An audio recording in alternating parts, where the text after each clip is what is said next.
علی سیدنا محمد وبارک وسلم۔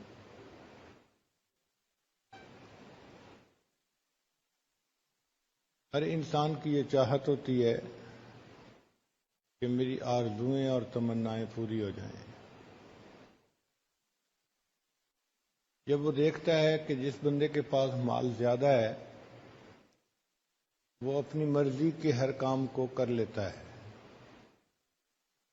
تو انسان مال کمانے کے پیچھے پاگلوں کی طرح لگ جاتا ہے، خود بھی کمانے میں اور اپنی اولاد کو بھی اسی راستے پہ لگا دیتا ہے۔ بزنس مین ہے تو اولاد کو بھی بزنس میں ساتھ لگا لیتا ہے، فیکٹری اونر ہے تو اپنی اولاد کو بھی فیکٹری چلانے میں لگا دیتا ہے، حتیٰ کہ چھوٹے بچوں کو وہی مضامین پڑھاتا ہے جن سے بعد میں وہ اچھی جاب کر سکیں اور مال کما سکیں۔ گھر کے ہر فرد کو مال کمانے کے لیے تیار کیا جاتا ہے، حتیٰ کہ گھر کی عورتوں کو بھی ایسی تعلیم دی جاتی ہے کہ ضرورت پڑنے پہ وہ بھی جاب کر سکیں اور پیسہ کما سکیں۔ تو وقت کے ساتھ ساتھ پیسہ کمانا گویا بندے کا مقصد بن جاتا ہے، اور یہ بہت بڑی غلط فہمی ہے، کیونکہ پیسہ زیادہ ہونے سے انسان کی آرزوئیں پوری نہیں ہوتی۔ پیسے سے انسان کتاب تو خرید سکتا ہے، علم تو نہیں خرید سکتا، دوائیں تو خرید سکتا ہے، صحت تو نہیں خرید سکتا۔ پیسے سے انسان اچھے کپڑے تو خرید سکتا ہے، خوبصورتی کو تو نہیں خرید سکتا۔ پیسے سے انسان دوسرے کی خوشامد کو تو خرید سکتا ہے، کسی کے دل کی محبت کو تو نہیں خرید سکتا۔ تو پیسے سے ہر چیز تو نہیں خریدی جا سکتی، اس لیے جن کے پاس پیسہ جتنا زیادہ ہوتا ہے آپ دیکھیں گے کہ وہ اتنا پریشان زیادہ ہوتے ہیں۔ پیسہ آتا ہے تو اپنے ساتھ وبال بھی لے کے آتا ہے، کبھی اولاد نافرمان، کبھی بیوی نافرمان، کبھی صحت کی مشکلات، کبھی اور اسی قسم کے مسائل، اور پھر دل بے چین رہتا ہے۔ چنانچہ پچھلے دنوں ہمارے ایک ساتھی نے مجھے ایک ڈاکومنٹ پرنٹ کر کے دی کہ دنیا کے 22-23 وہ بندے جو سب سے زیادہ امیر سمجھے جاتے تھے، جو بلینر تھے، ملینر کی بات نہیں ہے، بلینر تھے، ان کا انجام کیسا ہوا۔ تو میں پڑھ کے حیران ہوا کہ ان 22-23 میں سے کوئی 18-20 نے تو خودکشی کی، سارے کے سارے ڈپریشن کے مریض، ان کو ہاسپٹل داخل کروایا گیا، ان کے ساتھ پاگلوں والا جو ہے نا وہ معاملہ کیا گیا۔ میں حیران تھا کہ ان لوگوں کے پاس مال و دولت کے اتنے خزانے ہیں، پھر کیوں پریشان ہیں؟ تو لکھا ہوا تھا کہ ان کے دل میں سکون نہیں تھا، پریشانی تھی۔ تو جو دنیا کے سب سے امیر لوگ ہوں ان کے دلوں میں اگر یہ پریشانی ہے تو اس کا مطلب یہ کہ سکون مال و دولت سے خریدنے والی چیز نہیں ہے۔ یہ عجیب بات ہے کہ ہم لوگ سکون حاصل کرنے کی نیت سے ہر وہ کام کرتے پھرتے ہیں جو انسان کو بے سکون بناتا ہے۔ یہ غلط فہمی ہے ہماری۔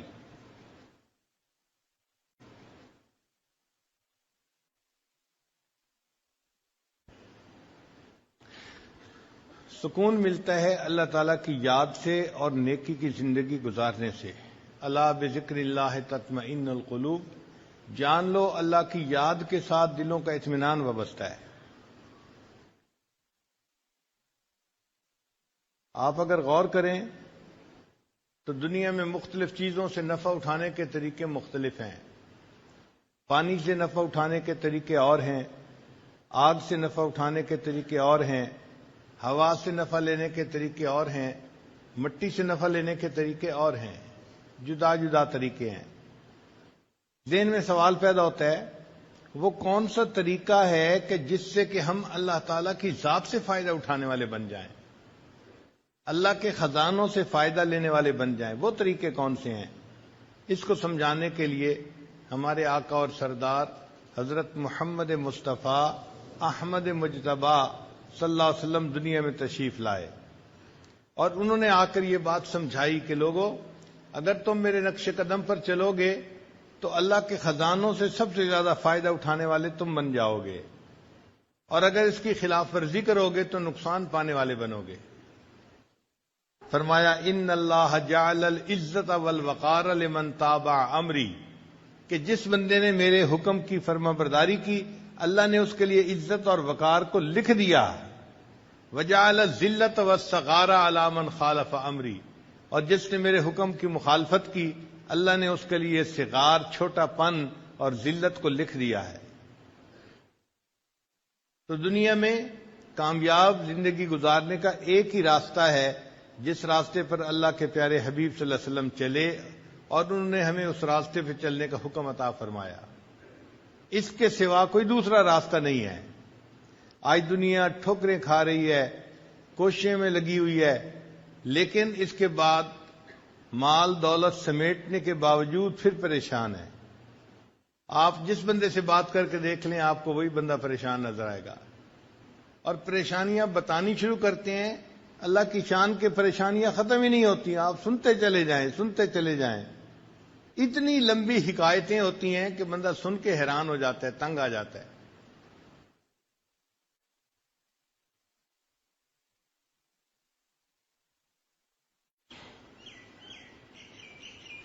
کوئی ایسا طریقہ جس سے کہ ہماری دعائیں قبول ہوں، ہماری نیک مرادیں پوری ہوں، اور ہمیں دنیا میں عزت ملے، لوگوں سے محبت ملے، وہ طریقہ نبی علیہ الصلوۃ والسلام کا بتایا ہوا راستہ ہے. وہ طریقہ نیکوکاری کی زندگی اختیار کرنے کا راستہ ہے. اللہ تعالی ارشاد فرماتے ہیں وَلَوْ أَنَّ أَهْلَ الْقُرَىٰ آمَنُوا وَاتَّقَوْا، اگر یہ بستی دیسوں والے ایمان لاتے، تقوی کو اختیار کرتے، لَفَتَحْنَا عَلَيْهِمْ بَرَكَاتٍ مِّنَ السَّمَاءِ، ہم ان کے لیے آسمان سے برکتوں کے دروازے کھول دیتے. تو برکتوں کے دروازے کھل سکتے ہیں مگر ان کو ہمارے گناہوں نے روکا ہوا ہے. ہم لوگ ایک کمرے میں تھے، گرمی تھی، ایک بچہ بار بار بٹن بند کر دیتا تھا پنکھے کا، تو گرمی اور زیادہ ہو جاتی تھی. ہم حیران تھے کہ یہ کیا معاملہ ہے. تو مجھے اس دن خیال آیا کہ بالکل اسی طرح اللہ تعالیٰ نے تو ہمارے لیے عزت اور رزق کے دروازوں کو بنایا ہے، ہم ان گناہوں کے ذریعے سے اس کے آف بٹن کو دبا دیتے ہیں اور وہ دروازے بند ہو جاتے ہیں، اور بجائے رزق میں انسان کو سکون ملنے کے الٹا پریشانی ملتی ہے. اس لیے اللہ تعالیٰ فرماتے ہیں کہ جو بندہ میری یاد سے آنکھ چرائے گا فَإِنَّ لَهُ مَعِيشَةً ضَنْكَ، ہم اس کی روزی کو تنگ کر دیں گے. اچھا، روزی کو تنگ کرنے کا کیا معنی؟ کہ پریشان ہی ہوگا روزی کی طرف سے. آپ دیکھیں یہ جو بڑے بڑے کاروباری لوگ ہوتے ہیں یہ الٹا اور پریشان ہوتے ہیں. کیا وہ جی 2 کنٹینر وہاں بھیجے تھے وہ رک گئے، 1 کنٹینر یہاں بھیجنا تھا رک گیا، فلاں کام ایسے نہیں ہوا، فلاں کام ایسے نہیں ہوا. ان کے پیسے پھنسے ہی رہتے ہیں. فلاں نے اتنے پیسے دینے تھے وہ دے نہیں رہا، تو پریشان ہی ہوتے ہیں پیسے کے پیچھے.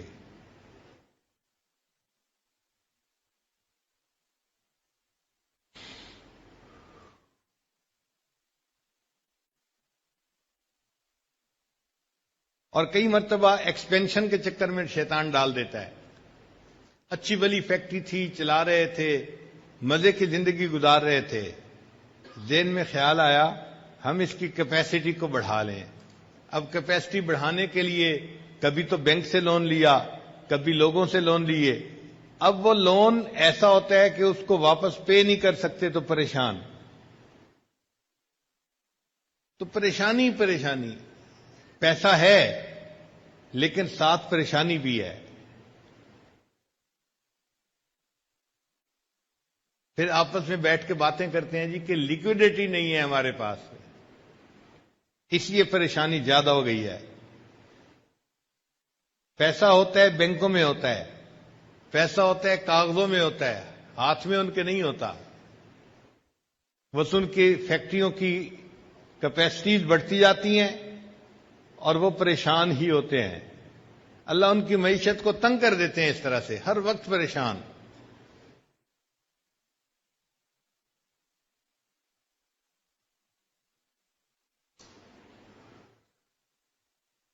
وہ طریقہ جس سے کہ انسان کو دنیا میں عزت ملے، سکون ملے، محبت ملے، وہ نیکی کا راستہ ہے۔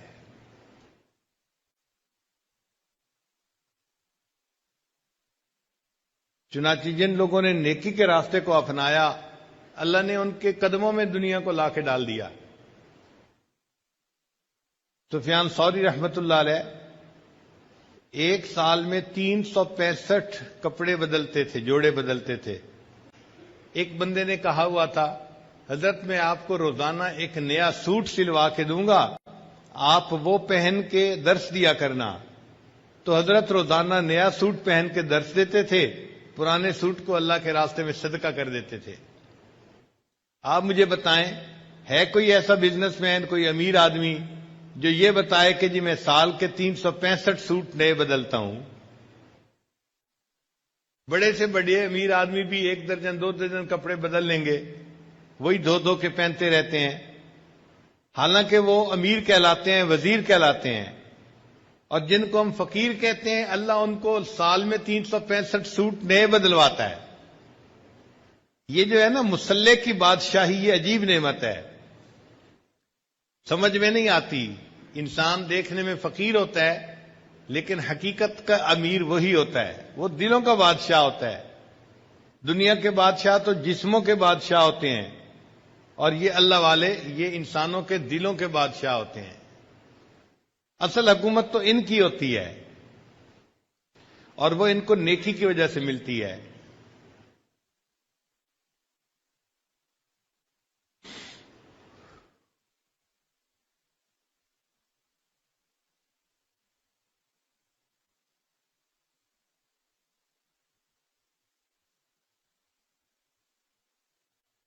ہم اپنے گھروں میں دیکھتے ہیں، جو بچہ ماں باپ کی بات مانتا ہو، پڑھائی شوق سے کرتا ہو،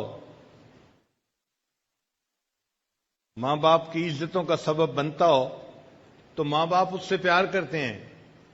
وہ بچہ کبھی فرمائش کرے کہ مجھے فلاں چیز چاہیے، تو ماں باپ آدھی بات سنتے ہی اس کی بات کو پورا کر دیتے ہیں۔ اور جو بچہ ضدی ہو، بہانے باز ہو، کام چور ہو، ماں باپ کے دل دکھائے، وہ اگر کہتا بھی رہے کہ مجھے فلاں چاہیے تو ماں باپ سنی انسنی کر دیتے ہیں۔ بالکل اسی طرح جو بندہ اللہ کی فرمانبرداری کرتا ہے، وہ دعا کے لیے ہاتھ اٹھاتے ہیں، اللہ اس کی مراد پوری فرما دیتے ہیں۔ اور جو انسان گناہوں بھری زندگی گزارتا ہے، وہ پھر ہاتھ اٹھا کے جتنا مرضی دعائیں مانگتا رہے، اللہ تعالیٰ اس کی دعاؤں کو سنا انسنا کر دیتے ہیں۔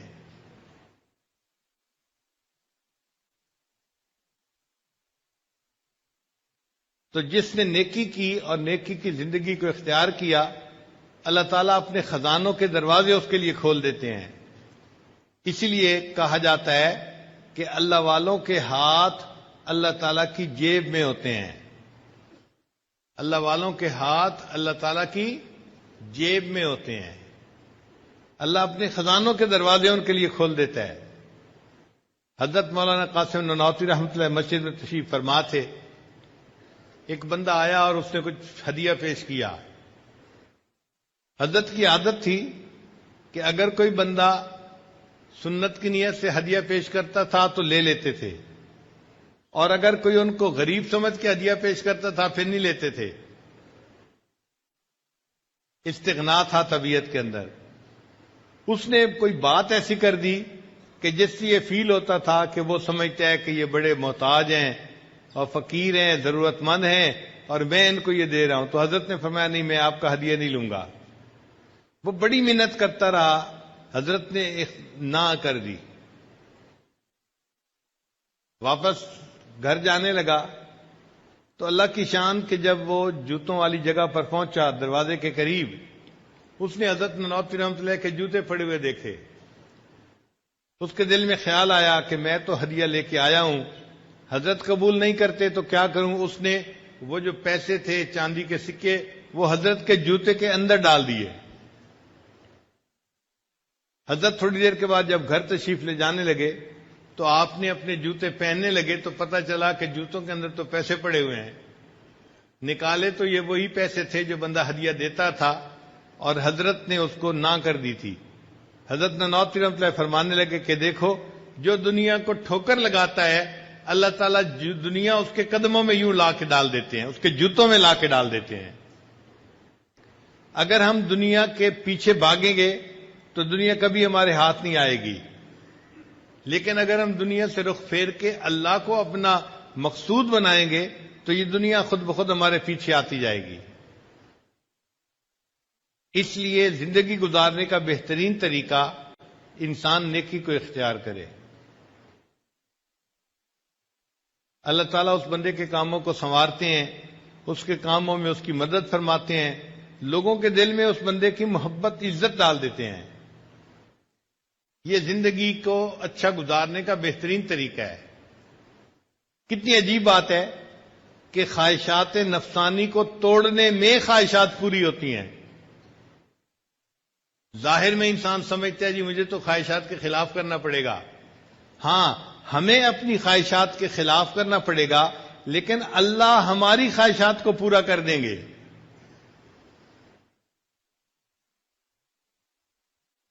ہمارے مشائخ نے اس کو کہا ہے مقام تسخیر۔ مقام تسخیر، جب یہ کسی بندے کو مقام نصیب ہو جاتا ہے پھر اللہ تعالیٰ اس کے لیے عزتوں کے دروازے کھول دیتا ہے، رزق کے دروازے کھول دیتا ہے۔ حضرت مولانا زکریا رحمۃ اللہ علیہ دیکھنے میں ایک درویش آدمی تھے، مگر اتنے ان کو ہدیے ملتے تھے کہ ان کے دسترخوان پہ کئی کئی ہزار آدمی ایک ایک وقت پہ کھانا کھایا کرتے تھے۔ چنانچہ وہ جب نبی علیہ السلام کی خدمت میں سلام پڑھنے کے لیے حاضر ہوتے تھے تو 2000، 5000، 10,000 ریال پہلے صدقہ کرتے تھے، پھر سلام کے لیے حاضر ہوتے تھے۔ اور جب کبھی بیرون ملک سے چکر لگا کے واپس جاتے تھے سلام کے لیے تو سلام پڑھنے سے پہلے 50,000 ریال صدقہ کرتے تھے غریبوں میں، پھر سلام کے لیے جاتے تھے۔ آج آپ بتائیں کون امیر آدمی ہے کہ جس کے پاس اتنا مال ہو کہ وہ 50,000 صدقہ کرے اور پھر نبی السلام کی خدمت میں سلام کے لیے حاضر ہو؟ اللہ تعالیٰ یوں راستے کھول دیتے ہیں۔ حضرت انس رضی اللہ عنہ فرماتے ہیں کہ اللہ تعالیٰ نے صحابہ کرام پر مال کے دروازے اتنے کھول دیے تھے کہ جب مال غنیمت آتا تھا اور سونے چاندی کا ڈھیر لگتا تھا، اس ڈھیر کے پیچھے لوگ کھڑے ہوئے نظر نہیں آتے تھے، چھپ جایا کرتے تھے۔ اب بتائیں کہ وہ کتنا بڑا ڈھیر ہوگا کہ جس کے پیچھے کھڑا ہوا بندہ چھپ جائے۔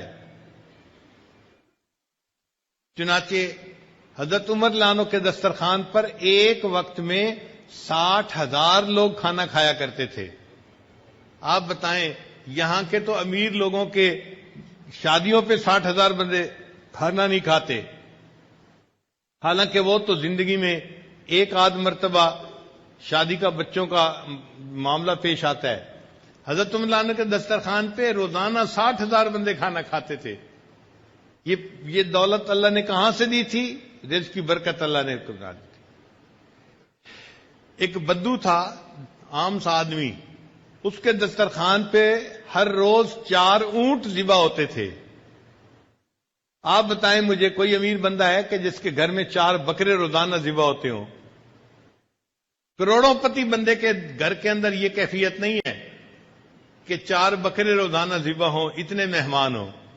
اور وہ ایک بدو تھا اور اس کے دسترخوان پر 4 اونٹ روزانہ ذبح ہوتے تھے۔ اتنے لوگ تو اس کے دسترخوان پہ کھانا کھاتے تھے۔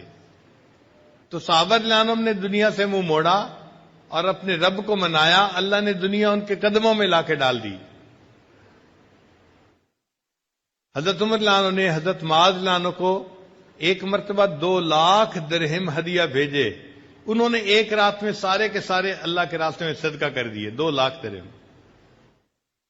سیدہ عائشہ صدیقہ عنہا کو 50,000 درہم بھیجے، انہوں نے اسی وقت مدینہ کی بیواؤں کو بلوا لیا اور صدقہ کر دیے سب پیسے۔ باندی آئی کہ جی آپ روزے سے ہیں اور افطاری کے لیے کوئی چیز نہیں ہے، فرمانے لگی تو مجھے پہلے بتا دیتی، میں نے تو اب سب صدقہ کر دیا، میرے پاس تو افطاری کے لیے اب کچھ بھی نہیں بچا۔ حضرت عمر رضی اللہ عنہ نے سودا رضی اللہ تعالی عنہا کو 50,000 درہم بھیجے جو ان کا حصہ بنا تھا۔ جیسے ہی مال ان کے پاس آیا، انہوں نے اسی وقت سارے کے سارے جو ہے اللہ کے راستے میں تقسیم کر دیے۔ جب پورا مال تقسیم ہو گیا تو انہوں نے 2 رکعت نفل پڑھے اور نفل پڑھ کے دعا مانگی، اے اللہ امیر المومنین عمر بن الخطاب کو توفیق ہی نہ دے کہ وہ آئندہ مجھے پیسے بھیجا کریں، اے اللہ ان کو توفیق ہی نہ دے کہ وہ مجھے پیسے بھیجیں۔ تو اس راستے پہ اللہ تعالیٰ دنیا قدموں میں لا کے ڈال دیتے ہیں۔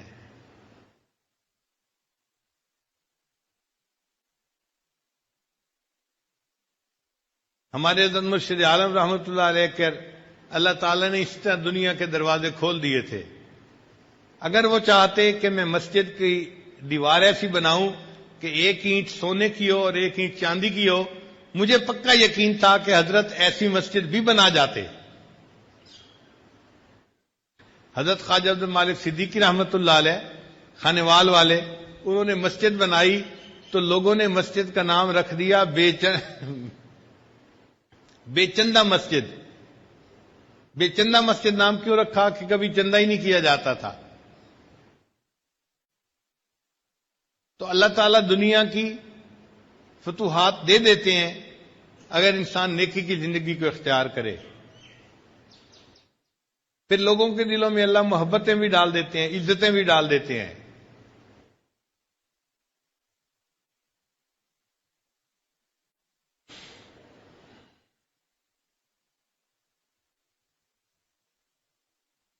اس کا اصول سمجھ لیں کہ انسان کائنات اصغر ہے، چھوٹی کائنات ہے، اور یہ جو ہمارے ارد گرد کائنات ہے یہ کائنات اکبر ہے، بڑی کائنات ہے۔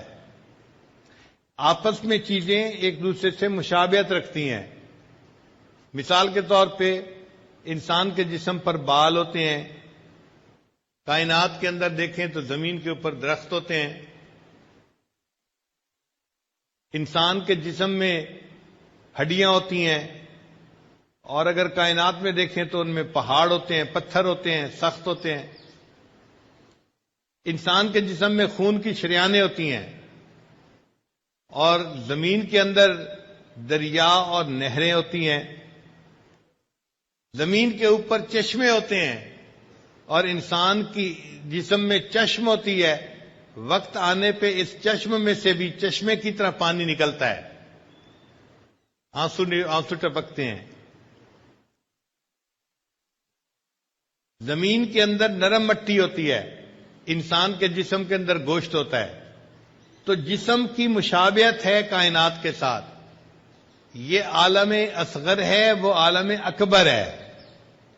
اب دستور یہ ہے کہ جس بندے کے جسم پر اللہ کا حکم چلنا شروع ہو جاتا ہے، جس بندے کے جسم پر اللہ کا حکم چلنا شروع ہو جاتا ہے، اس بندے کا حکم عالم اکبر کے اوپر چلنا شروع ہو جاتا ہے۔ اس دستور کو اچھی طرح سمجھ لیجیے۔ چنانچہ جو بندہ اللہ کے احکام کے مطابق زندگی گزارے گا، اللہ تعالیٰ اس کو مقام تسخیر عطا فرمائیں گے۔ جو لوگ پریشان ہوتے ہیں نا، یہ مسئلہ حل نہیں ہوتا، یہ مسئلہ حل نہیں ہوتا، بھائی اس میں رکاوٹ ہمارے اپنے گناہوں کی وجہ سے ہوتی ہے۔ کچھ لوگ کہتے ہیں ہمیں جی پھپھو نے پریشان کیا ہوا ہے، چچا نے پریشان کیا ہوا ہے، چچا کے ایک کاروباری تھے دوست، انہوں نے پریشان کیا ہوا ہے۔ سچی بات تو یہ ہے ہمیں کسی نے پریشان نہیں کیا ہوا، ہمیں ہمارے نفس نے پریشان کیا ہوا ہے۔ سب سے بڑا دشمن ہمارا نفس ہے، اور یہ نفس جو ہے نا، یہ اخبث من 70 شیطانا، یہ 70 شیطانوں سے زیادہ خبیث انسان کا نفس ہوتا ہے. ہمارے راستے تو نفس نے بند کیے ہوئے ہیں، رزق کے دروازے، عزتوں کے دروازے، دعاؤں کے دروازے اس نے بند کیے ہوئے ہیں. اگر نفس مطمئنہ بن جائے اور گناہ کرنا چھوڑ دے تو اللہ تعالیٰ تو رزق کے دروازے کھولنے کے لیے تیار ہیں.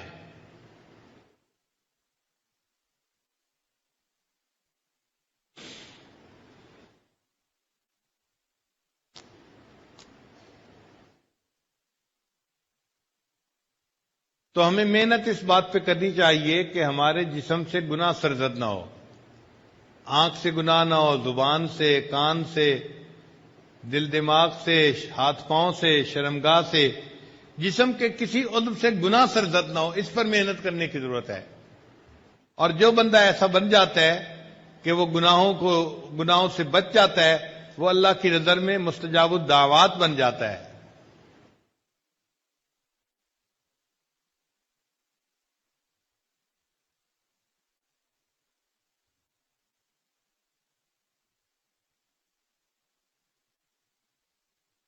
حضرت بابا جی عبداللہ رحمت اللہ علیہ سے ایک مرتبہ ساجد نے یہ پوچھا، حضرت آپ مستجاب الدعوات ہیں، اللہ نے آپ کو یہ مقام کیسے عطا فرمایا؟ انہوں نے میری بات سن کے کہا نام لے کر کہ میں اپنے سردار کی نافرمانی نہیں کرتا. وہ نبی علیہ الصلوۃ والسلام کو ادب سے اپنا آقا اور اپنا سردار یوں کہا کرتے تھے.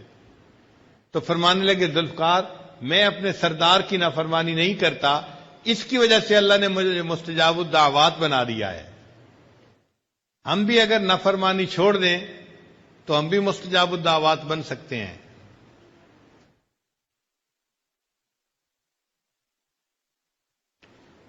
دھوکہ یہ ہے کہ انسان یہ سمجھتا ہے کہ گناہ کرنے سے کچھ نہیں ہوگا، اس لیے کہ فوری کوئی تھپڑ تو نہیں نہ لگتا کہ ادھر بد نظری کی ادھر تھپڑ پڑ گیا، تو چونکہ فوری کچھ ہوتا نظر نہیں آتا انسان سمجھتا ہے کچھ نہیں ہوگا. مگر اللہ کا نظام ایسا فول پروف ہے کہ جیسے ہی گناہ سرزد ہوتا ہے اس کے بعد اثرات ضرور انسان پر ظاہر ہوتے ہیں.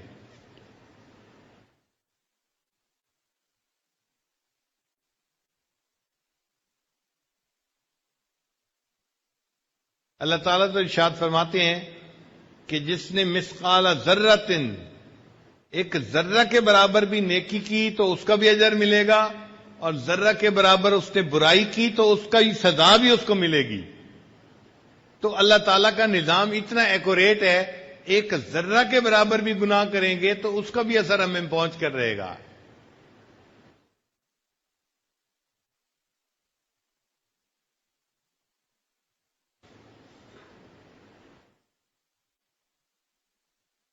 اور اس میں ایک بات یہ بھی ذہن میں رکھیے کہ ایک تو وہ لوگ ہیں کہ جو دنیا دار کہلاتے ہیں، ہر وقت وہ دنیا کمانے میں لگے ہوئے ہیں، دنیا کے پیچھے لگے ہوئے ہیں، اور ان کا دین سے اتنا دلچسپی کا معاملہ نہیں ہوتا، ان کی بات نہیں کرتے. ہم بات کرتے ہیں ان لوگوں کی جو دیندار کہے جاتے ہیں، جو دیندار سمجھے جاتے ہیں. وہ بھی بہت سارے گناہوں سے بچتے ہیں، 100% گناہوں سے وہ بھی نہیں بچ پاتے.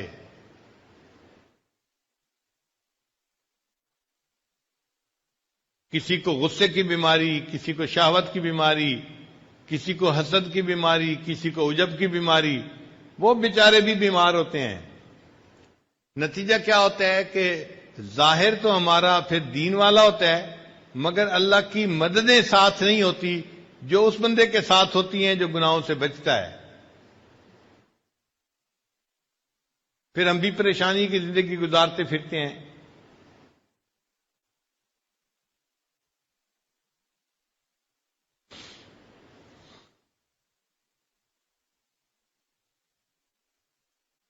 وہ طریقہ جس سے کہ اللہ تعالیٰ کا غیبی نظام انسان کے ساتھ شامل ہو جائے، انسان کی مددگار بن جائے، وہ ایک ہی طریقہ ہے کہ انسان گناہوں کو چھوڑ دے.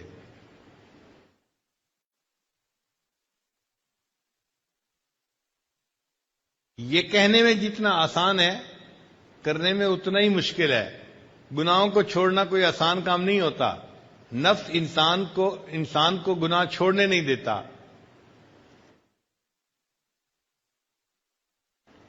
ایک نوجوان آئے، حضرت کیا کریں، بد نظری نہیں چھوٹتی. بھائی اللہ کا خوف اگر دل میں ہوگا پھر تو بد نظری چھوٹ جائے گی، اور اگر اللہ کا خوف دل میں نہیں ہوتا تو کیسے چھوٹے گی بھائی؟ پھر میں نے اسے ایک طریقہ سکھایا. میں نے کہا دیکھیں، آپ چاہتے ہیں کہ کسی غیر کی طرف دیکھیں اور اس وقت اس لڑکی کا خاوند آپ کی طرف دیکھ رہا ہے یا باپ آپ کی طرف دیکھ رہا ہے، تو کیا اس وقت آپ اس کو بری نظر سے نظر اٹھا کے لڑکی کو دیکھیں گے؟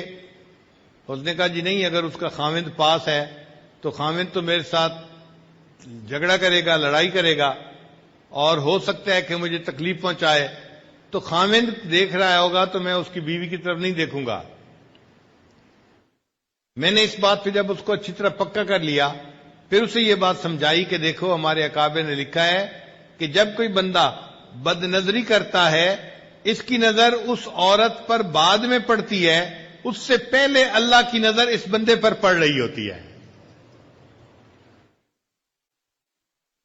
تو بندے کی نظر غیر محرم پر بعد میں پڑتی ہے، اللہ کی نظر بندے پر پہلے پڑتی ہے. اللہ دیکھ رہے ہوتے ہیں.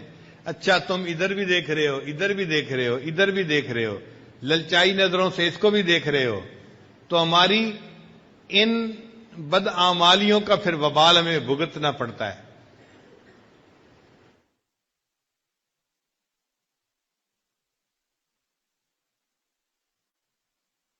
جو کرتا ہے تو چھپ کے اہل جہاں سے،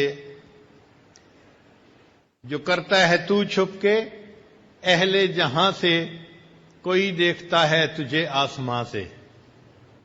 اللہ تعالیٰ آسمان سے ہمیں دیکھ رہے ہوتے ہیں. ہم دنیا کے لوگوں سے چھپ جاتے ہیں، اللہ سے نہیں چھپ سکتے. چنانچہ یہ گناہوں کی وجہ سے آج ہم پریشانیوں کی زندگی گزارتے ہیں.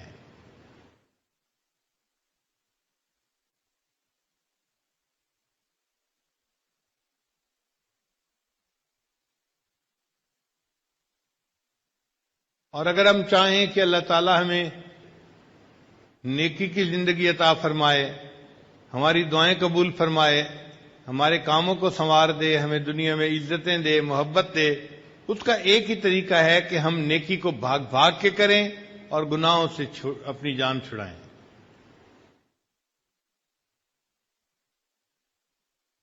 اللہ تعالیٰ نے انسان کو دنیا میں اس لیے بھیجا، خلق الموت والحیات لیبلوکم ایکم احسن عملا، یہ آزمانے کے لیے کہ تم میں سے کون بہتر عمل کرتا ہے. چنانچہ تفسیر روح المعانی میں لکھا ہے کہ احسن عملا، بہترین عمل کا معنی کیا ہے؟ وہ فرماتے ہیں کہ ایسا بندہ اسرع فی الخیر، جو نیکی کا کام کرنے میں جلدی کرے، بھاگ کے نیکی کرے، وَأَوْرَعُ مِنَ الْمَعْصِیَةِ، اور معصیت سے بچنے میں دوسروں سے زیادہ جلدی کرے. ایسا بندہ احسن اعمال کرنے والا ہوتا ہے.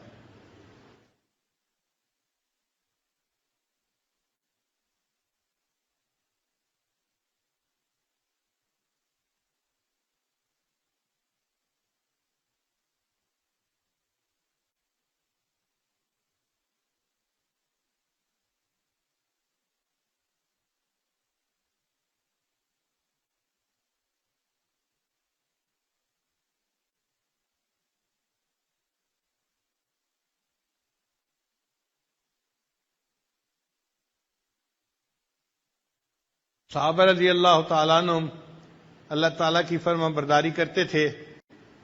اس کا نتیجہ یہ نکلا کہ مخلوق ان کی فرما برداری کرتی تھی، جنگل کے جانور بھی ان کی فرما برداری کرتے تھے. ایک صحابی لانوں نے ایک مرتبہ وہ لشکر سے پیچھے رہ گئے. ان کو سمجھ نہیں لگ رہی تھی کہ لشکر گیا کہاں ہے. اب بڑی مشکل پیش آ رہی تھی، دائیں جائیں، بائیں، آگے یا پیچھے، کدھر جائیں، ان کو سمجھ نہیں لگتی تھی. اتنے میں انہیں ایک شیر نظر آیا تو انہوں نے شیر کو اپنے پاس بلایا اور کہا کہ دیکھو تمہیں انسانوں کی مہک جلدی محسوس ہو جاتی ہے، مجھے پتہ نہیں چل رہا، تو مجھے میرے لشکر تک پہنچا کے آ۔ شیر نے اپنی دم ہلائی، چنانچہ یہ صحابی شیر کی پیٹھ کے اوپر بیٹھ گئے اور شیر ان کو جیسے گدھا اپنے سوار کو لے کے پہنچاتا ہے، شیر نے ان کو ان کے لشکر تک پہنچا دیا اور پھر واپس چلا گیا۔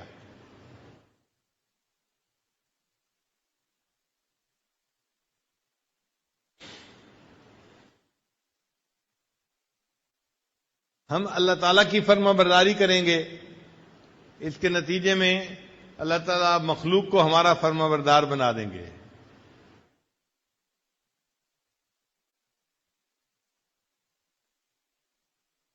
اللہ تعالیٰ رزق کے خزانوں کے دروازے بندے کے لیے کھول دیتے ہیں۔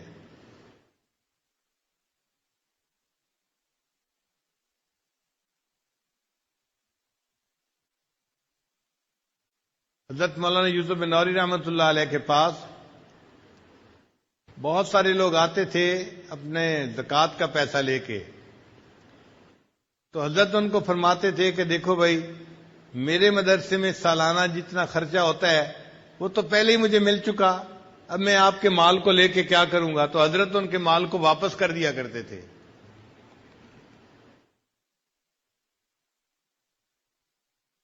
پھر ایک ایسا وقت بھی آیا کہ حضرت پورے سال میں کسی سے مال نہیں لیتے تھے، صرف رمضان میں لیا کرتے تھے۔ اور ایک ایسا وقت بھی آیا ان کی زندگی میں کہ رمضان کے آخری 10 دن میں صرف مدرسے کے لیے پیسہ لیتے تھے، ورنہ نہیں لیتے تھے۔ ایک بندہ آخری دن رمضان کی آیا، حضرت مجھ سے یہ آپ لے لیجئے اپنے ادارے کے لیے۔ فرمایا دیکھو بھائی، جتنا سال کا خرچہ ہے وہ تو پہلے سے میرے پاس موجود ہے، اور جو فالتو پیسے ہیں وہ مجھے پنجاب کے مدارس میں بھجوانے ہیں، تو بجائے اس کے کہ میں یہ تکلیف اٹھاؤں بھجوانے کے، آپ خود ہی ان کو وہاں بھجوا دیں، آپ کو اللہ اجر عطا فرمائیں گے۔ آج مدرسے بنانے والے پریشان ہوتے ہیں کہ جی کوئی تعاون کرنے والا نہیں۔ اللہ تعالیٰ ایسے معاونین بنا دیتے ہیں کہ جو بندے کے سارے جو ہے خرچوں کو خود اٹھا لیتے ہیں۔ یہ اللہ تعالیٰ کی طرف سے خصوصی رحمت ہوتی ہے بندے کے لیے۔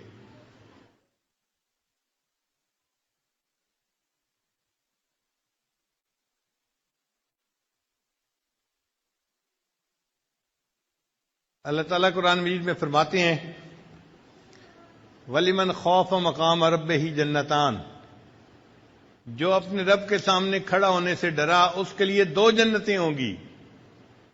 تو مفسرین نے لکھا کہ اللہ تعالیٰ اس کو جنت میں 2 محل عطا فرمائیں گے۔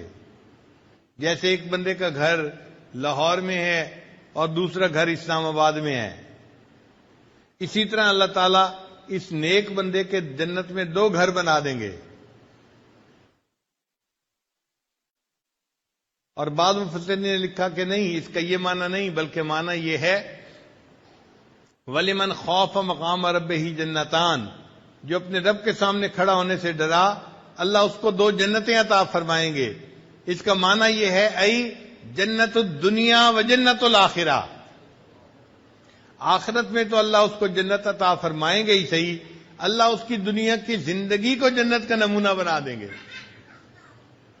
چنانچہ اللہ والوں کے ساتھ یہی ہوتا ہے کہ اللہ تعالیٰ ان کی عمر کے آخری حصے میں ایسی منشا پوری فرماتے ہیں کہ جیسے جنت میں کسی کی منشا پوری ہوتی ہے۔ ایک مرتبہ حضرت مشیر عالم رحمۃ اللہ کے پاس میں گیا اور میں نے کہا کہ حضرت یہ جو مستجاب الدعوات ہونا ہے یہ بہت بڑا انعام ہے اللہ کی طرف سے۔ تو حضرت مجھے فرمانے لگے ایک مقام اس سے بھی اونچا ہے۔ میں نے پوچھا حضرت وہ کون سا ہے؟ فرمانے لگے کہ ایک ایسا بھی مقام آتا ہے کہ جہاں بندے کو ہاتھ اٹھانے بھی نہیں پڑتے، اللہ دل میں پیدا ہونے والی چاہت کو ہی پورا کر دیا کرتے ہیں، ہاتھ اٹھانے کی بھی تکلیف بندے کو نہیں دیتے۔ یہ وہ لوگ ہوتے ہیں کہ جن کی زندگی 100% شریعت کے مطابق بن چکی ہوتی ہے۔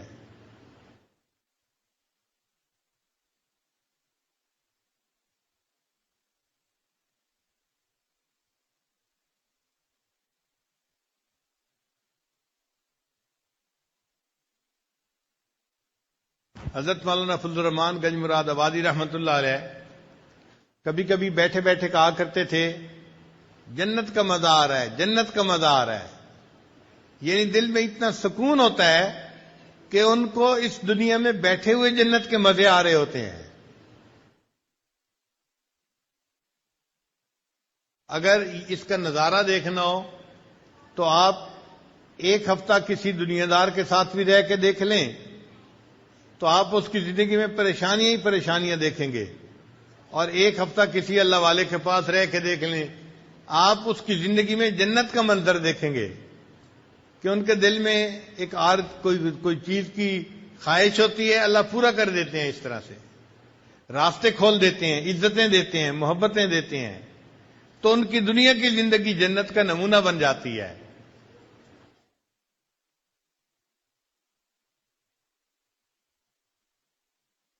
تو آج یہ کنسپٹ ٹھیک کر لیں، یہ نہ سوچیں ہمیں پڑوسی نے تنگ کیا ہوا ہے، ہمیں رشتہ داروں نے تنگ کیا ہوا ہے، مجھے بیوی نے تنگ کیا ہوا ہے، مجھے خاوند نے تنگ کیا ہوا ہے.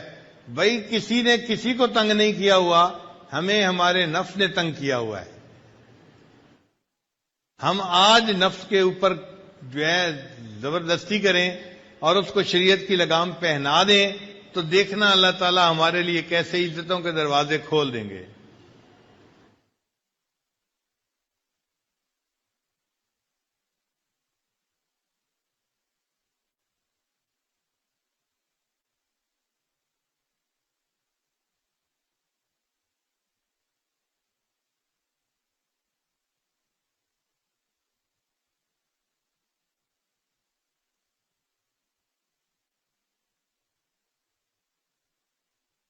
علامہ اقبال نے اچھے اشعار لکھے، فرماتے ہیں تیرے دریا میں طوفان کیوں نہیں ہے، تیرے دریا میں طوفان کیوں نہیں ہے، خودی تیری مسلمان کیوں نہیں ہے، ابس ہے شکوے تقدیر یزداں تو خود تقدیر یزداں کیوں نہیں ہے.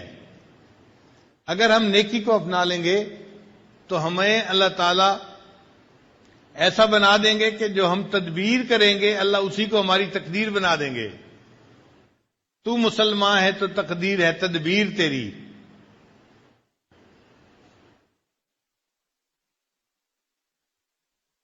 لہذا آج کی اس مجلس میں ہم اپنے پچھلے سب گناہوں سے سچی پکی توبہ کر کے دل میں یہ نیت اور ارادہ کریں کہ اے اللہ آج کے بعد ہم آپ کی نافرمانی نہیں کریں گے، ہم آپ کو راضی کرنے کے لیے گناہوں کو چھوڑ دیں گے. ہم گناہوں کو چھوڑیں گے، اللہ اس کے بدلے ہمیں دنیا آخرت کی عزتیں عطا فرمائیں گے. وآخر دعوانا ان الحمد للہ رب العالمین.